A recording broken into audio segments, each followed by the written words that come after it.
26 जनवरी को किसानों के ट्रैक्टर परेड को इजाजत, दिल्ली पुलिस ने औपचारिक अनुमति दी। शर्तों के साथ किसानों के ट्रैक्टर मार्च को दी गई अनुमति। कई दौर की बातचीत के बाद किसानों और पुलिस में बनी सहमति। दिल्ली की 3 जगहों से निकलेगी tractor parade. Sindhu border, Tikri border और यूपी में गाजीपुर बॉर्डर से मिली इजाजत। तीनों बॉर्डर से बैरिकेड हटाकर दिल्ली में मेन रोड पर कुछ किलोमीटर तक आ पाएंगे किसान। सुरक्षा इंतजाम के बैरिकेड से पहले यू टर्न लेंगे। सिंधु बॉर्डर से 62 किलोमीटर के दायरे के अंदर किसान निकाल पाएंगे tractor rally.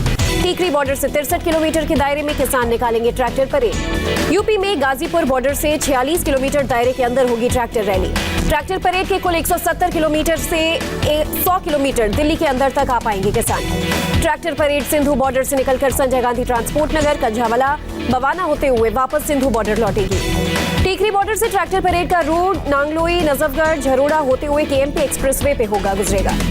UP Ghazipur border से ट्रैक्टर परेड का रूट अप्सरा बॉर्डर, हापुड़ रोड, केएमपी होते हुए 46 किलोमीटर का रहेगा। दिल्ली पुलिस के मुताबिक राजपथ पर 26 जनवरी की परेड खत्म होते ही ट्रैक्टर परेड स्टार्ट होगी। दिल्ली पुलिस का अनुमान सिंधु बॉर्डर पर 5000 ट्रैक्टर होंगे, गाजीपुर पर 1000 और टीकरी पर 8000। दिल्ली पुलिस को लिखित रूट मैप देने के बाद ही किसानों को मिली इजाजत। किसान पुलिस की तरफ से हस्ताक्षर किए गए। योगेंद्र यादव ने कहा, ट्रैक्टर परेड शांतिपूर्ण होगा। किसान दिल्ली नहीं देश का दिल जीतने आ रहे हैं। योगेंद्र यादव की किसानों से अपील, दिल्ली के अंदर सिर्फ ट्रैक्टर लेकर आएं, ट्रॉली के साथ नहीं। गाजीपुर बॉर्डर से ट्रैक्टर रैली अक्षरधाम तक जाएगी, फिर आनंद विहार होकर निकल जाएगी। किसान नेता राकेश टिकैत का बयान। दिल्ली पुलिस का बयान, 26 जनवरी को किसानों की ट्रैक्टर परेड बड़ी चुनौती। यूपी और हरियाणा पुलिस के साथ मिलकर दिल्ली पुलिस करेगी सुरक्षा के इंतजाम।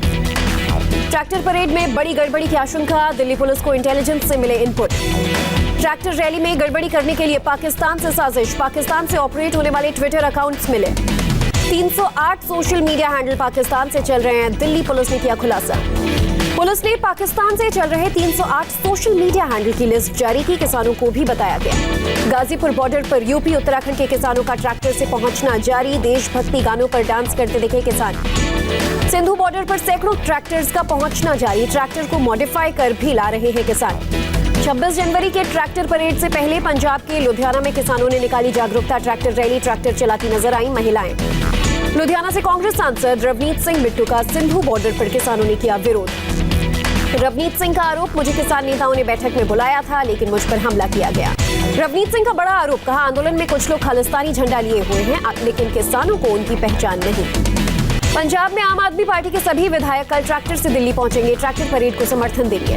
महाराष्ट्र के नासिक से चलकर किसान मुंबई के आजाद मैदान पहुंचे, दिल्ली में किसान आंदोलन को समर्थन। अखिल भारतीय किसान महासभा के नेतृत्व में 15,000 किसान मुंबई पहुंच चुके हैं, तीनों कानून रद्द करने की मांग। हजारों किसानों ने पैदल की नासिक से मुंबई कूच किया, सोमवार को राजभवन का करेंगे घेराव।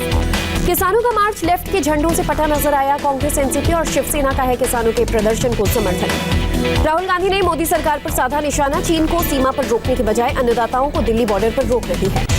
राहुल गांधी का मोदी सरकार पर तंज, ट्वीट कर कहा, जनता महंगाई से त्रस्त, मोदी सरकार टैक्स वसूलने में मस्त, गैस, डीजल, पेट्रोल के दामों में जबरदस्त विकास कर दिखाया। एमपी के पूर्व सीएम कमलनाथ ने इंदौर में किसानों के समर्थन में ट्रैक्टर रैली निकाली।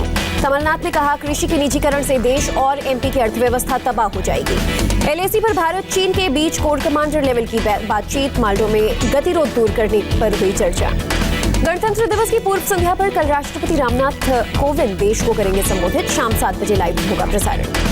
गणतंत्र दिवस परेड में भाग लेने वाले एनसीसी कैडेट्स, एनएसएस स्वयंसेवकों और कलाकारों से मिले PM Modi. NCC cadets, NSS स्वयंसेवकों और कलाकारों ने पीएम मोदी के सामने झांकियां प्रस्तुत किया। कार्यक्रम में पीएम मोदी ने संविधान को किया नमन, बोले गणतंत्र दिवस की परेड हमारी सांस्कृतिक धरोहर।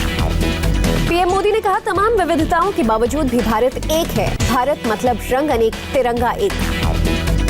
पीएम मोदी ने वोकल फॉर लोकल को बढ़ावा देने की अपील की, कहा आत्मनिर्भर भारत की सफलता देश की हर नागरिक पर टिकी हुई है। पीएम मोदी ने कहा, आत्मनिर्भर भारत में युवाओं के कौशल का अहम योगदान, किसी के कहने से आत्मनिर्भर नहीं होगा भारत। पीएम मोदी ने कोरोना वैक्सीन बनाने वाले वैज्ञानिकों को बधाई दी, कहा वैज्ञानिकों ने अपना कर्तव्य निभाया। पीएम ने कोरोना वैक्सीन के बारे में अफवाहों से बचने की भी सलाह दी, कहा अफवाह को सच से हारना होगा। 28 जनवरी को वर्ल्ड इकोनॉमिक फोरम को संबोधित कर सकते हैं पीएम मोदी, चीन के राष्ट्रपति शी जिनपिंग भी करेंगे संबोधित। अमित शाह ने फिर असम में पूरे बहुमत के साथ बीजेपी सरकार का किया दावा, कहा असम का सेमीफाइनल जीता है, फाइनल भी हम ही जीतेंगे। गृह मंत्री अमित शाह का असम की जनता से वादा, 5 साल और दें, असम को बुलेट प्रदर्शन और बाढ़ से मुक्त कर देंगे। असम के कोकराझार में गृह मंत्री अमित शाह की रैली, कहा पीएम मोदी के नेतृत्व में हुए बोडो समझौते से असम में लौटी शांति।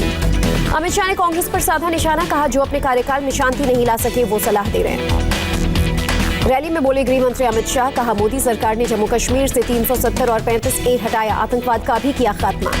गृह मंत्री ने कहा सरकार ने बोडो क्षेत्र के रोड नेटवर्क के लिए 500 करोड़ रुपए दिए। रैली में बोले गृह मंत्री अमित शाह, अयोध्या में गगनचुंबी मंदिर का निर्माण शुरू हो गया है। राहुल के तमिलनाडु दौरे का आज दूसरा दिन, त्रिपुर में अपनी कार से उतरकर लोगों से मिले, रोड के दोनों तरफ भारी संख्या में कार्यकर्ता मौजूद। राहुल गांधी ने लोगों से कहा, मैं यहाँ मन की बात करने नहीं, आपकी समस्याओं को सुनने आया हूँ। मैं तमिलनाडु का नहीं हूँ, लेकिन संस्कृति से वाकिफ हूँ। ईरोड में राहुल ने किसान आंदोलन का किया जिक्र, कहा इतिहास में पहली बार 26 जनवरी को किसान रैली कर रहे हैं, किसानों से हक छीना जा रहा है।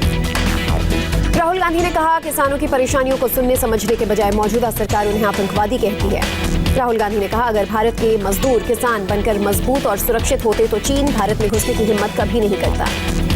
केंद्रीय मंत्री प्रकाश जावड़ेकर ने कहा राम मंदिर में देश की आत्मा बसती है, इसीलिए मुगल आक्रांता ने अयोध्या में राम मंदिर को निशाना बनाया था।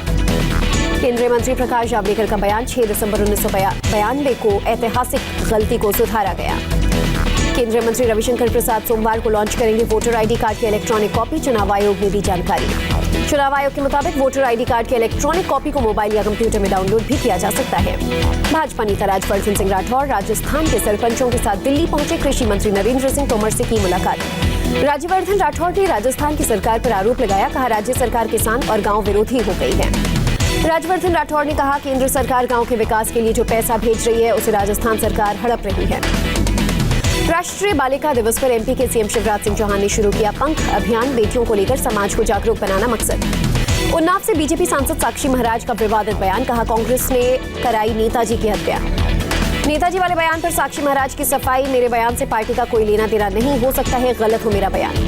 जोधपुर में डेजर्ट नाइट 21 सैन्य अभ्यास का समापन, भारत और फ्रांस के वायुवीरों ने दिखाया दम।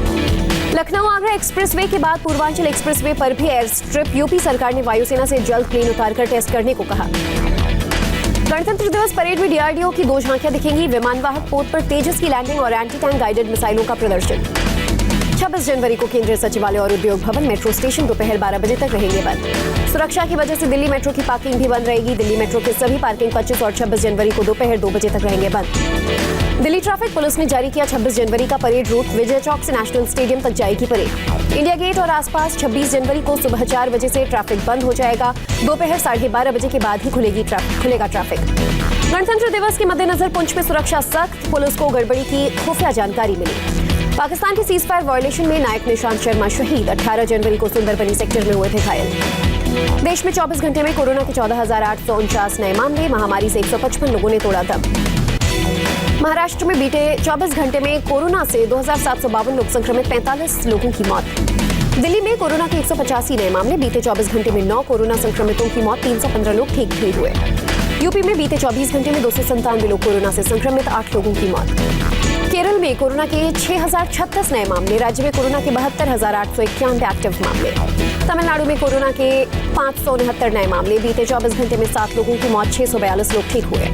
कर्नाटक में कोरोना के 573 नए मामले, 410 लोग ठीक होकर घर लौटे। बीएसएफ के सभी 46 कोरोना संक्रमित जवानों का इलाज जारी, बीएसएफ ने दी जानकारी। हरिद्वार में कुंभ मेले के लिए केंद्र सरकार ने जारी की गाइडलाइन, सभी श्रद्धालुओं को मेडिकल सर्टिफिकेट लाना अनिवार्य। दुनिया में अब तक 99 करोड़ 42 लाख से ज्यादा लोग कोरोना संक्रमित, 21 लाख से ज्यादा लोगों की हुई मौत। केरल सरकार ने सोलार स्कैम का मामला सीबीआई को सौंपने का फैसला किया, कांग्रेस नेता ओमान चंडी समेत कई नेता हैं आरोपी। योगी सरकार का बड़ा फैसला, प्रदेश में प्रतियोगी परीक्षाओं की तैयारी करने वाले छात्रों को मिलेगी फ्री कोचिंग की सुविधा। निःशुल्क अभ्युदय कोचिंग सेंटर की शुरुआत बसंत पंचमी के दिन से होगी, सीएम योगी ने दी जानकारी। यूपी में कानून व्यवस्था पर बोले सीएम योगी आदित्यनाथ, माफिया और अपराधियों के खिलाफ कार्रवाई जारी है। नागपुर में 26 जनवरी को Bala Saheb Thackeray Gorewada international zoological park का उद्घाटन करेंगे CM Uddhav Thackeray. Chennai air custom ने करीब 4 किलो सोना जब्त किया, दुबई से आ रहे 5 यात्रियों से सिगरेट और लैपटॉप भी बरामद। मनी लॉन्ड्रिंग मामले में यूपी एटीएस ने नोएडा से 2 चीनी नागरिकों को किया गिरफ्तार। एमपी के मुरैना में 2 गुटों में हिंसक झड़प, वीरांगना झलकारी बाई के चित्र के नीचे भीमराव अंबेडकर पार्क लिखे जाने पर हुआ विवाद। राजस्थान में 17 जिलों में बर्ड फ्लू की पुष्टि, अब तक 6,500 पक्षियों की मौत। नेपाल के पीएम केपी शर्मा ओली को बड़ा झटका,